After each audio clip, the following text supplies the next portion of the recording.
اللہ فرماتا ہے سبحان الذی اسرا بعبدہ لیلا من المسجد الحرام الی المسجد الاقصی، نبی رات میں نکلا ہے رب کی دربار میں، وہ رات جس رات نبی زمین سے آسمانوں کا سیر کرتا ہوا اللہ کی دربار میں پہنچا ہے، وہ رات قابل ذکر ہے، اس رات کی عظمت کی طرف اشارہ کیا گیا۔ اور رہا تیسرا سوال، اللہ نے قسم کس بنیاد پر کھائی؟ تو اس سوال کا جواب یہ ہے کہ ابو جہل اور اس کی بیوی ام جمیل جب نبی سوالوں کا جواب نہیں دے رہے تھے تو ام جمیل مکہ کی گلیوں میں پھر کے کہہ رہی تھی شیطان نے ان سے رشتہ توڑ لیا، اس لیے سوالوں کا جواب ان کے پاس نہیں۔ گویا دعویٰ کیا ابو جہل اس کی پارٹی نے کہ ان کا رب ان سے ناراض ہوا، ان کا قاصد ان سے روٹھا۔ دنیا کی عدالت کا ضابطہ یہ ہے کہ مدعی اپنے دعوے پر دلیل پیش کرے، اگر مدعی اپنے دعوے پر دلیل پیش نہیں کرتا تو وہ مقدمہ لیے جانے کے قابل نہیں ہوتا۔ مدعی کے ذمے ہے دعوے پر دلیل پیش کرنا، اگر مدعی اپنے دعوے پر دلیل پیش نہیں کر پاتا تو پھر مدعا علیہ کے ذمے ہے قسم کھانا۔ یہی ضابطہ قرآن بیان کرتا ہے کہ او مکہ کے لوگوں، جب تم نے یہ دعویٰ کیا کہ شیطان ان سے روٹھا ہے، رب ان کا ناراض ہوا ہے، جواب اس لیے نہیں دے پا رہے ہیں، اس دعوے کی تم دلیل لاؤ۔ تو ابو جہل کی پارٹی جب اس دعوے کی دلیل نہیں لا پائی تو پھر ضابطے کے مطابق مدعا علیہ کے ذمے قسم کھانا۔ اس لیے اللہ تعالیٰ نے پیغمبر کو مخاطب کر کے فرمایا اعلان کیجئے وَالضُّحَىٰ وَاللَّيْلِ إِذَا سَجَىٰ مَا وَدَّعَكَ رَبُّكَ وَمَا قَلَىٰ، قسم ہے وقت چاشت کی، قسم ہے رات کی، یہ تو ہے قسم۔ آگے ٹکڑے میں اللہ تعالیٰ جواب قسم فرماتا ہے ما ودعک ربک وما قلی، نہیں چھوڑا آپ کو آپ کے رب نے، وما قلی، اور نہ آپ سے ناراض ہوا۔ اللہ نے قسم کھا کر کے کلیئر کر دیا کہ یہ آپ پر جو الزام لگایا جا رہا ہے کہ رب روٹھا ہے، ناراض ہوا ہے، ما ودعک ربک، نہیں چھوڑا آپ کو آپ کے رب نے، وما قلی، اور نہ آپ کا رب آپ سے ناراض ہوا۔ تو سوال یہ پیدا ہوتا ہے پھر نبی کو اللہ نے جواب کیوں نہیں بتایا؟ تو اس سوال کا جواب یہ ہے کہ نبی سے جب سوال کیا گیا تو نبی نے کہا ان سوالوں کا میں کل آئندہ جواب دوں گا۔ اللہ تعالیٰ نے کہا کل آئندہ کیا ہوگا؟ اے نبی آپ کو بھی معلوم نہیں، کل آئندہ کے بارے میں صرف اللہ جانتا۔ اگر کل آئندہ پر کوئی مسئلہ معلق ہو تو ہر انسان کو انشاءاللہ بولنا چاہیے، ہر انسان کو انشاءاللہ بولنا چاہیے۔ اللہ کے نبی نے اس جواب پر کہ کل آئندہ ان سوالوں کا میں جواب دوں گا انشاءاللہ نہیں کہا تھا، اس لیے اللہ نے جبریل کو روک دیا اور سورہ کہف میں اللہ تعالیٰ نے ان سوالوں کا جواب دیا۔ وہ غار میں سونے والے اصحاب کہف تھے جو سالوں سال تک سوتے رہے اور زندہ رہے، اور وہ بادشاہ ذوالقرنین ہے جو مشرق سے لے کر مغرب تک حکومت کرتا ہے، اور روح کی حقیقت یہ ہے کہ روح امر ربی کا نام ہے، اس کو شکل و شباہت میں سمجھا نہیں جا سکتا۔ اور نبی ہم نے جواب اس لیے روکا کہ آپ نے انشاءاللہ نہیں کہا تھا۔ جب اتنی بات ہوئی تو آگے اللہ تعالیٰ کہتے ہیں وَالضُّحَىٰ وَاللَّيْلِ إِذَا سَجَىٰ مَا وَدَّعَكَ رَبُّكَ وَمَا قَلَىٰ وَلَلْآخِرَةُ خَيْرٌ لَكَ مِنَ الْأُولَىٰ۔ اے پیغمبر، اولا کے مقابلے میں اخرا آپ کے حق میں بہتر ہے، دھیان سے سنو۔ اولا کے مقابلے میں اخرا آپ کے حق میں بہتر. کیا مطلب؟ آیت کا مطلب یہ ہے کہ مکی زندگی کے مقابلے میں مدنی زندگی کے حالات آپ کے موافق رہیں. مکی زندگی میں آپ کو خانہ کعبہ کا طواف کرنے نہیں دیا جا رہا، اور خانہ کعبہ کے طواف کرنے والوں کا حال یہ ہے کہ مرد دن میں ننگے ہو کر خانہ کعبہ کا طواف کرتے تھے، اور عورتیں رات میں ننگی ہو کر کے خانہ کعبہ کا طواف کرتی. اور اللہ کے نبی کے خانہ کعبہ کے طواف پر قدغن پابندی لگی ہوئی. یہ ننگے طواف کرنے والوں سے جب پوچھا گیا کہ تم ننگے ہو کر کیوں طواف کرتے ہو، تو کہنے لگے جس کپڑے کو پہن کر کے ہم نے گناہ کیا، وہ کپڑا پہن کر کے ہم خانہ کعبہ کا طواف کریں، یہ ہم کو اچھا نہیں لگتا. کس قدر بے عقلی کی بات کر رہے ہیں کہ گناہ تم نے کیا ہے، کپڑے نے گناہ نہیں کیا. الزام تم کپڑے پر عائد کرتے ہو، کپڑا اتار کر کہتے ہو گناہ ہٹ گیا. کپڑے نے گناہ نہیں کیا، انسان نے گناہ کیا. یہ کپڑا اتار کر ننگے ہو کر طواف اس لیے کرتے تھے کہ جس کپڑے کو پہن کر کے ہم نے گناہ کیا، اس کپڑے کو پہن کر خانہ کعبہ کا طواف اچھا نہیں لگتا. اللہ کے نبی کے خانہ کعبہ کے طواف پر پابندی. نہ رشتہ توڑا ہے اور نہ میں آپ سے ناراض ہوا ہوں. حکمت کے واسطے یہ مرحلہ آپ پر گزرا ہے. مکی زندگی کے مقابلے میں مدنی زندگی آپ کے لیے استوار ہے اور آپ کے واسطے مناسب ہے. لہذا آپ پریشان نہ ہو. چنانچہ مدینہ میں رہتے ہوئے اللہ کے پیغمبر سن 10 ہجری میں مکہ میں فاتح بن کر داخل ہو رہے ہیں. نبی جب مکہ میں فاتح بن کر داخل ہوئی تو آج مکہ فتح ہو رہا. 10,000 کا لشکر جرار پیغمبر کے ساتھ ایک صحابی غالباً سعد بن عبادہ وہ مکہ پہنچے تو اس گھر کو دیکھا جس گھر میں بلال کو کھینچ کر ریت پر لٹا کر گھسیٹا جاتا تھا اور ان کے سینے پر پتھر رکھا جاتا. دیکھا اپنی آنکھ سے کہ عثمان کو چٹائی میں لپیٹ کر دھواں دیا جاتا تھا. حضرت خباب کو اسی زمین پر آگ کے انگارے پر لٹایا گیا. یہی مکہ ہے. حضرت سمیہ کی ٹانگ کو 2 مخالف سمت اونٹ کے پیر میں باندھ کر ان کو شہید کر دیا گیا.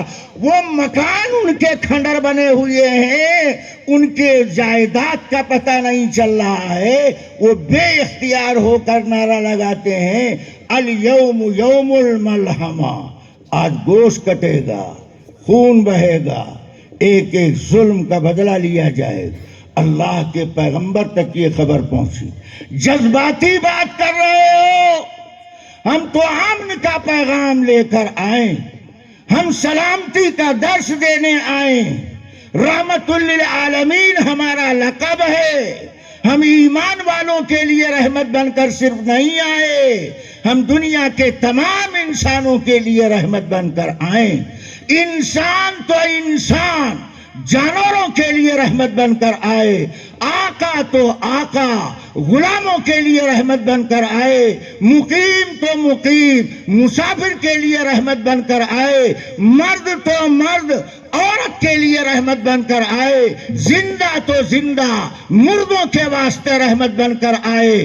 آپ زمین کے لیے شان رحمت رکھتے ہیں، آسمان کے لیے شان رحمت رکھتے ہیں، دنیا انسانیت کے لیے شان رحمت رکھتے ہیں، مخلوقات کے لیے شان رحمت رکھتے ہیں، چرند و پرند کے لیے شان رحمت رکھتے ہیں.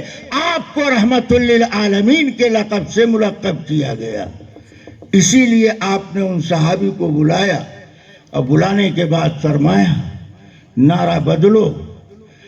گویا رحمت للعالمین صلی اللہ علیہ وسلم اپنے عمل اور اپنے کردار سے دنیا کو یہ بتایا کہ ہم جذبات کے قائل نہیں، ہم امن و سلامتی کے قائل ہیں.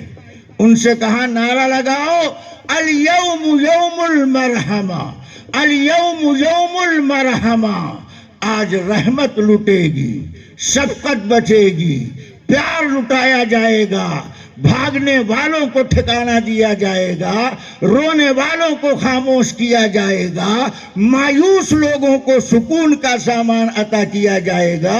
الیوم یوم المرحمہ، آج محبت بٹے گی، شفقت بٹے گی، پیار بٹے گا۔ محمد الرسول اللہ صلی اللہ علیہ وسلم کے لیے اللہ فرماتے ہیں اخرا آپ کے لیے اولا کے مقابلے میں بہتر ہے۔ ایک تفسیر، اور دوسری تفسیر یہ ہے کہ دنیا کے مقابلے میں عقبہ آپ کے لیے بہتر ہے۔ دنیا میں مشکلات و شدائد ہیں، انسان کو مایوس نہیں ہونا چاہیے۔ دنیا کی زندگی مختصر فانی زندگی، کچھ دن کی تکلیف برداشت کرنا، اللہ کی رضا کے اعمال کا اہتمام کرنا، آخرت کی ہمیشہ زندگی میں چین و سکون کی زندگی بسر کرنا، یہ انسان کے لیے بڑی کامیابی کی بات ہے۔ اللہ تعالیٰ نے پیغمبر سے فرمایا کہ اخرا آپ کے لیے اولا کے مقابلے میں بہتر ہے۔ چنانچہ دنیا نے یہ دیکھا کہ وہ مکہ، وہ بیت اللہ، وہ حجر اسود، وہ مطاف، وہ میزاب رحمت، وہ صحیح کی جگہ جہاں نبی کے آنے جانے پر پابندی ہے، اللہ تعالیٰ نے حضرت محمد الرسول اللہ صلی اللہ علیہ وسلم کے لیے بحال کر دیا۔ اسی دن اللہ کے نبی نے عثمان بن طلحہ کو بلایا۔ یہ عثمان بن طلحہ شیبی خاندان کے آدمی جو کلید کعبہ بردار کہلاتے ہیں، کعبہ کی چابی جس خاندان میں آج تک چلی آ رہی ہے، مکہ میں اس خاندان کو خاندان بنو شیبہ کہا جاتا ہے۔ عثمان بن طلحہ یہ شیبی خاندان سے تعلق رکھتے تھے۔ اس وقت کعبہ کی چابی عثمان بن طلحہ کے پاس تھی۔ اللہ کے نبی نے عثمان کو بلایا، کہا عثمان چابی دو۔ حضرت عثمان نے کعبہ کی چابی اللہ کے نبی کے حوالے کر دیا۔ جب کعبہ کی چابی نبی کے ہاتھ میں آئی تو نبی نے کعبہ کا دروازہ کھلوایا، اس کے بعد عثمان کو بلایا اور کعبہ کی چابی عثمان کے حوالے کیا اور فرمایا قیامت تک کعبہ کی یہ چابی اسی خاندان میں رہے۔ مکہ کا نظام کسی کے ہاتھ میں ہو مگر خانہ کعبہ کی چابی حضرت محمد الرسول اللہ صلی اللہ علیہ وسلم کی پیشین گوئی کے مطابق خاندان بنو شیبہ میں آج تک چلی آ رہی ہے۔ اس سے اللہ کے پیغمبر کی بات کی سچائی کا یقین ہوتا ہے کہ نبی نے جو کہا آج تک دنیا اپنی آنکھ سے یہ بات دیکھ رہی ہے۔ اللہ کے نبی کی بات آج بھی دنیا میں سچی ثابت ہو رہی ہے۔ اللہ کہتے ہیں وَلَلْآخِرَةُ خَيْرٌ لَكَ مِنَ الْأُولَى، اخرى آپ کے لیے اولا کے مقابلے میں بہتر ہے۔ تیسری چیز اللہ بیان کرتا ہے وَلَسَوْفَ يُؤْتِيكَ رَبُّكَ فَتَرْضَى۔ یہ مکہ کے حالات، یہ ساری پریشانی، یہ شدائد و مشکلات نبی کو اللہ تسلی دیتے ہیں۔ نبی کی سیرت سن کر ایمان والوں کو یہ سبق حاصل کرنا چاہیے کہ مشکلات و شدائد کے جب حالات ہوں تو ایمان والوں کو اللہ کی طرف رجوع کرنا چاہیے۔ کبھی کبھی حالات، سخت حالات، یہ ایمان والوں کے واسطے رحمت بھی ہوتے ہیں اور کبھی کبھی ایمان والوں کے لیے زحمت عذاب بن جاتے ہیں۔ اب سوال یہ ہے یہ کیسے پتہ چلے کہ یہ حالات ہمارے لیے رحمت ہیں یا زحمت؟ تو اس کی آسان پہچان ہے، دھیان سے سنو۔ حالات ہمارے لیے رحمت ہیں یا حالات ہمارے واسطے زحمت؟ اس کی آسان پہچان، اگر سخت حالات آنے کے بعد ایمان والوں کا رجوع اللہ کی طرف بڑھتا، نمازی مسجد میں جانے کا اہتمام کرتا، اللہ کے کلام سے رشتہ مضبوط کرتا ہے، تو یہ سخت حالات ایمان والوں کے واسطے رحمت بن جاتے ہیں۔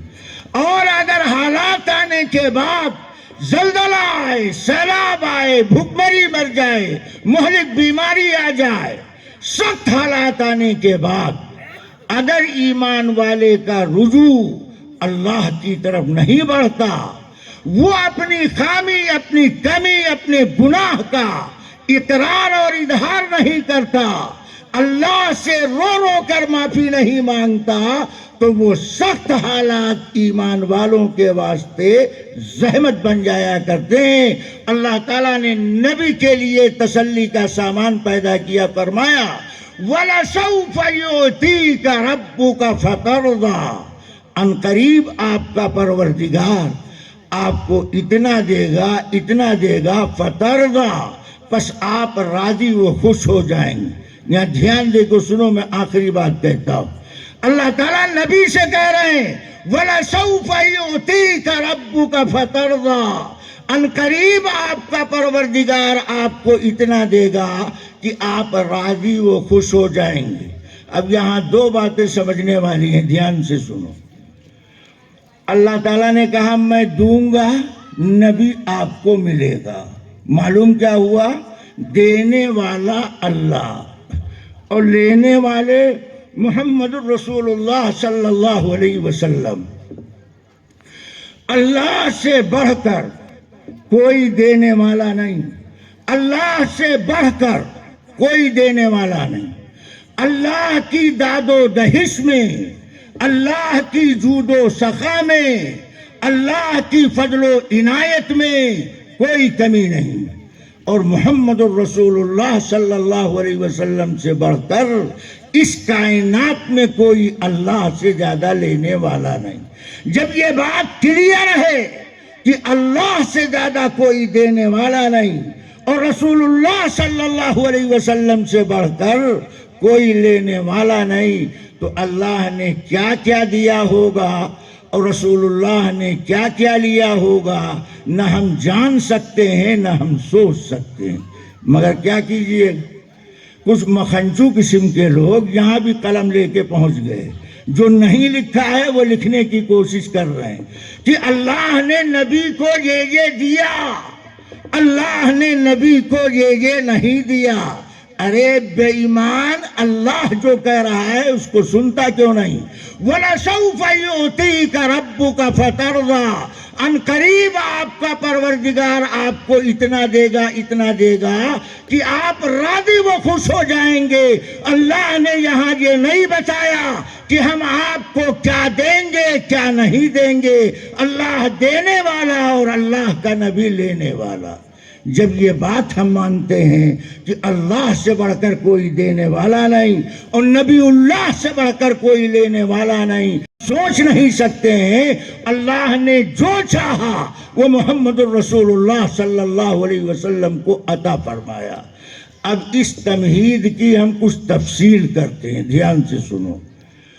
اللہ نبیوں کو کچھ چیزیں عطا کرتا ہے جو ہر نبی کو اللہ نے دیا۔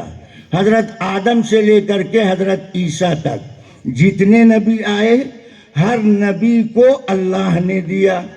معلوم کیا ہوا؟ نبی مختار کل نہیں۔ نبی کو مختار کل سمجھنا قرآن کی اس آیت سے بغاوت کرنا۔ کیوں؟ اللہ کرے ہم دینے والے، دینے والا مختار مالک نہیں ہوتا، دینے والا مالک و مختار ہوتا ہے، لینے والا مالک و مختار نہیں ہوتا۔ تو جب اللہ دینے والے ہیں تو مالک و مختار اللہ کہلائے گا۔ ان اللہ علی کل شیء قدیر فعال لما یرید، اللہ جو چاہتا وہ کرتا ہے، وہ اپنی مرضی کا مالک۔ ہر نبی کو اللہ تعالیٰ نے کچھ نہ کچھ دیا، مگر دھیان سے سنو، میں جو بات کہہ رہا ہوں بہت اہم بات۔ اور کچھ چیزیں اللہ تعالیٰ نے محمد الرسول اللہ صلی اللہ علیہ وسلم کو اکیلے دیا ہے جو کسی نبی کو نہیں دیا۔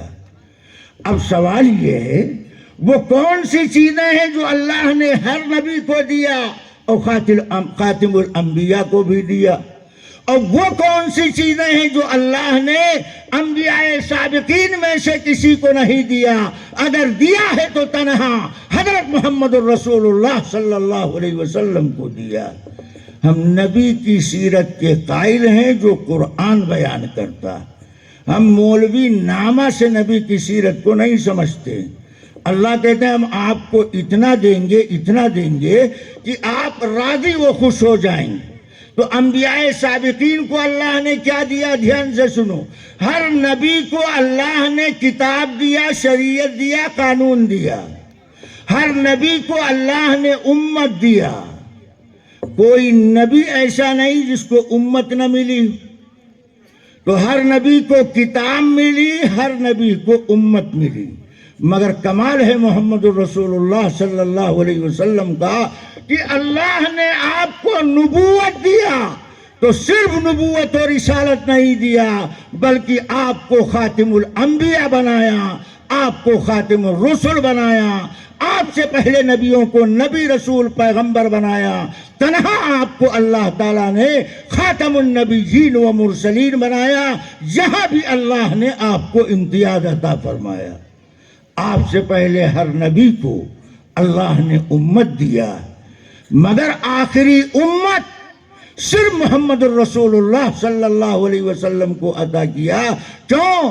آخری نبوت آپ کو ملی، آخری کتاب آپ کو ملی، آخری امت بھی آپ کو ملنا چاہیے۔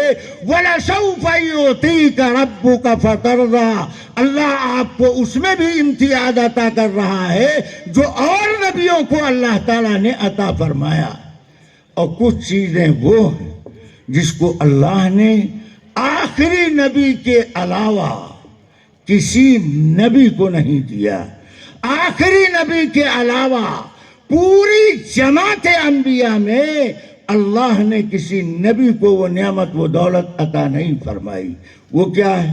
دھیان سے سنو، اللہ نے آپ کو 5 نمازوں کا تحفہ عطا فرمایا، کسی نبی کو 5 وقت کی نماز کا تحفہ نہیں ملا۔ اللہ نے آپ کو آیت الکرسی کا تمغہ عطا فرمایا، کسی نبی کو آیت الکرسی کی دولت نہیں ملی۔ اللہ نے اکیلے آپ کو سورہ فاتحہ کی دولت عطا فرمائی، آپ کے علاوہ کسی نبی کو یہ امتیاز نہیں ملا۔ اللہ نے آپ کو تنہا لیلۃ القدر کی دولت عطا فرمائی، کسی نبی کو لیلۃ القدر کی عظمت نہیں ملی ہے۔ اللہ نے تنہا آپ کو جمعہ کی مبارک سات عطا فرمائی ہے، آخری نبی کے علاوہ کسی نبی کو جمعہ کی مبارک سات نہیں عطا کی گئی ہے۔ اللہ نے آپ کو انبیاء کا امام بنایا ہے، سارے نبیوں کو آپ کا مقتدی بنایا ہے۔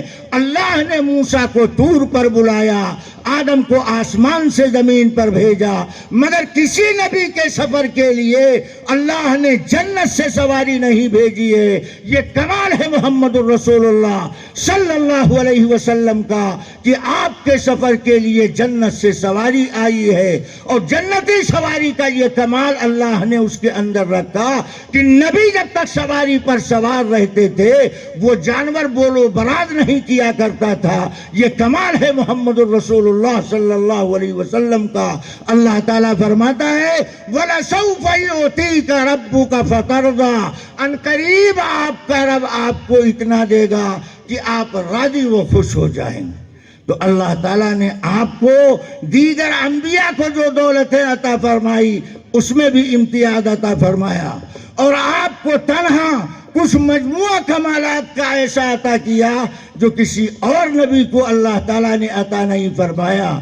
ایسے ممتاز پیغمبر، ایسی خاتم الانبیاء ہمارے نبی، آپ کی نبوت قیامت تک کے لیے، آپ کی شریعت قیامت تک کے لیے، اگرچہ آج آپ ہماری نگاہوں کے سامنے نہیں، ہماری نگاہوں سے آپ اوجھل ہیں، مگر ہم کلمہ پڑھتے ہیں لا الہ الا اللہ محمد الرسول اللہ، اللہ کے علاوہ کوئی الہ نہیں، اور محمد اللہ کے رسول ہیں۔ تو جب محمد اللہ کے رسول ہیں تو کسی اور نبی کے نہ آنے کی ضرورت ہے، نہ کسی اور کو نبی ماننے کی ضرورت ہے۔ جیسے اللہ کا الہ ہونا باقی ہے، ایسے محمد کا رسول ہونا باقی ہے۔ اللہ کو الہ مانو اور حضرت محمد الرسول اللہ صلی اللہ علیہ وسلم کا اللہ کا آخری نبی آخری رسول مانو۔ نہ اللہ کی الوہیت ختم ہے، نہ نبی کی نبوت و رسالت ختم ہے۔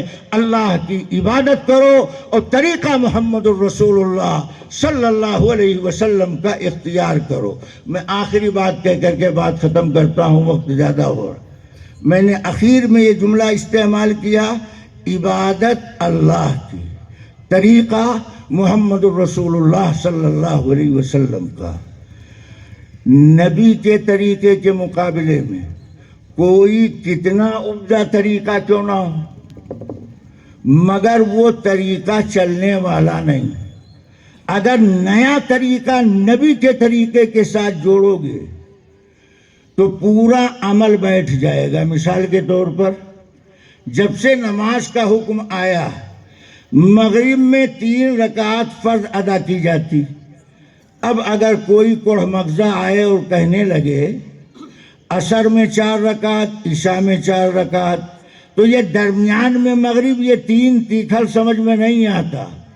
لہذا مغرب کو یا تو 4 رکعت بنا دو یا 2 رکعت کر دو تاکہ فجر کی طرح ہو جائے۔ 2 رکعت کریں گے تو فجر کی طرح، 4 رکعت کر دیں گے تو عصر اور عشاء کی طرح۔ یہ 3 رکعت مغرب میں نہ یہ عصر سے ملتا ہے، نہ عشاء سے ملتا ہے، نہ فجر سے ملتا۔ لہذا ہم نعوذ باللہ آج سے مغرب میں 4 رکعت پڑھیں گے۔ تو بتاؤ مغرب میں 4 رکعت پڑھ سکتے ہیں؟ اگر کوئی 4 رکعت پڑھے گا تو یہاں مفتی روشن صاحب موجود ہیں، آپ ان سے مسئلہ معلوم کر لیجئے گا، 4 رکعت بیٹھ جائے گی۔ نبی کے طریقے کے مقابلے میں 1 رکعت کا اضافہ کرنے کی نحوست اتنی بڑی پڑی کہ 4 رکعتیں بیٹھ گئی، 4 رکعتیں رد کر دی گئی۔ نبی کے طریقے کو نہ گھٹایا جا سکتا نہ بڑھایا جا سکتا، گھٹانا بھی عیب کہلاتا، بڑھانا بھی عیب کہلاتا۔ نبی کا جو طریقہ اور غیر نبی کے طریقے میں فرق کیا؟ نبی کے طریقے میں اللہ کا بھی حق ادا ہوتا ہے اور بندوں کا بھی حق ادا ہوتا ہے، اور غیر نبی کے طریقے میں یہ خطرہ اور خدشہ رہتا ہے یا تو اللہ کا حق ادا ہوگا یا بندوں کا حق ادا ہوگا۔ میں ایک مثال دیتا ہوں۔ نبی کے زمانے میں نبی کے بیٹے حضرت ابراہیم کا انتقال ہوا۔ دیکھو اللہ کی قدرت، نبی موجود ہے، نبی کے بیٹے کو موت آ رہی ہے۔ معلوم ہوا موت روکنے کا پاور نبی کو بھی حاصل نہیں، ورنہ نبی اپنے بیٹے کو موت سے بچا لیتا۔ نبی کو بتایا گیا آپ کے بیٹے کا انتقال ہوگا۔ معلوم ہوا نبی جہاں تھے وہاں نبی کو خبر نہیں کہ میرے بیٹے ابراہیم جو ماریہ قبطیہ کے بطن مبارک سے پیدا ہیں ان کا انتقال ہو گیا۔ نبی کو جب خبر دی گئی تب پتا چلا کہ بیٹے کا انتقال ہوا۔ آئے، چہرے سے چادر ہٹائی، نبی کی نظر جب بیٹے کی نظر سے ٹکرائی تو نبی کے آنکھوں سے بے اختیار آنسو جاری ہو گئے۔ صحابہ نے جب نبی کو روتا دیکھا تو فوراً سوال کیا، اللہ کے پیغمبر آپ بکا علی المیت سے منع کرتے ہیں، میت پر رونے سے منع کرتے ہیں، آنسو بہانے سے منع کرتے ہیں، حالانکہ ہماری آنکھیں یہ دیکھ رہی ہیں کہ آپ کے بیٹے کا انتقال ہوا اور آپ کی آنکھیں آنسو بہا رہی ہیں۔ تو اللہ کے نبی نے اس موقع پر جو جواب دیا، آج بھی وَلَا أَقُولُ إِلَّا مَا يَرْضَ رَبُّنَا، کہ ہمارے بیٹے کا انتقال ہوا ہے، بیٹے کے انتقال کی وجہ سے إِنَّ الْقَلْبَ يَحْزُنُ، میرا دل غمگین، وَالْعَيْنَ تَدْمَعُ، آنکھیں آنسو بہا رہی، وَلَا أَقُولُ إِلَّا مَا يَرْضَ رَبُّنَا، مگر میں اپنی زبان سے کوئی حرف شکایت ادا نہیں کر رہا ہوں، میں اللہ کے فیصلے پر راضی ہوں۔ اللہ نے جب تک چاہا یہ امانت ہمارے پاس رہی اور جب اللہ نے چاہا اپنی امانت کو واپس لے لیا۔ ایک طرف نبی کا یہ کردار، رو رہے ہیں مگر کہہ رہے ہیں یہ آنسو بے اختیار نکلے ہیں، پلان بنا کے نہیں۔ بے اختیار آنسو نکل جائیں تو شریعت میں منع نہیں، پیاز لگا لگا کے بھونکال مچا کے رونا شریعت نے اس سے منع کیا ہے۔ اور دوسری طرف اپنے زمانے میں ایک بزرگ گزرے حضرت فضیل ابن عیاض، ان کے بیٹے کا انتقال ہوا، وہ اللہ اللہ کر رہے، کسی نے جا کے کہا آپ کے بیٹے کا انتقال ہو گیا، تو فضیل ابن عیاض نے کہا جاؤ میرے بیٹے کو نہلا دھلا کر کفن پہنا کر قبر میں دفنا دو، میں اللہ اللہ کر رہا ہوں، اللہ کی عبادت کر رہا ہوں۔ لوگوں نے فضیل ابن عیاض کے بیٹے کو کفنایا اور قبر میں سلا دیا، مگر نبی نے اپنے بیٹے کو اپنے ہاتھ سے نہلایا، اپنے ہاتھ سے کفن پہنایا اور اپنے ہاتھ سے قبر میں اتارا۔ ایک طرف بیٹے کے انتقال پر نبی کا عمل اور دوسری طرف بیٹے کے انتقال پر ولی کا عمل، دونوں کے عمل میں زمین آسمان کا فرق۔ نبی کے عمل میں اللہ کا بھی حق ادا ہو رہا ہے کہ ہم اللہ کے فیصلے پر حرف شکایت زبان پر نہیں لاتے، اور بیٹے کو کفنانا دفنانا یہ بندے کا بھی حق ادا ہو رہا۔ اور فضیل ابن عیاض کے عمل میں اللہ کا تو حق ادا ہو رہا ہے مگر بیٹے کا حق ادا نہیں ہو رہا ہے۔ نبی کے طریقے کی خصوصیت یہ ہے کہ اس میں اللہ کا بھی حق ادا ہوتا ہے اور اللہ کے بندوں کا بھی حق ادا ہوتا ہے۔ جمعیت علماء اصلاح معاشرہ سیرت النبی کے پروگرام سے آپ کو یہ پیغام دیتی ہے کہ چاہے خوشی کا موقع ہو، چاہے غمی کا موقع ہو، چاہے فرحت کا موقع ہو، چاہے مصیبت کا موقع ہو، ہمیں حکم اللہ کا چاہیے اور طریقہ محمد الرسول اللہ صلی اللہ علیہ وسلم کا اختیار کرو۔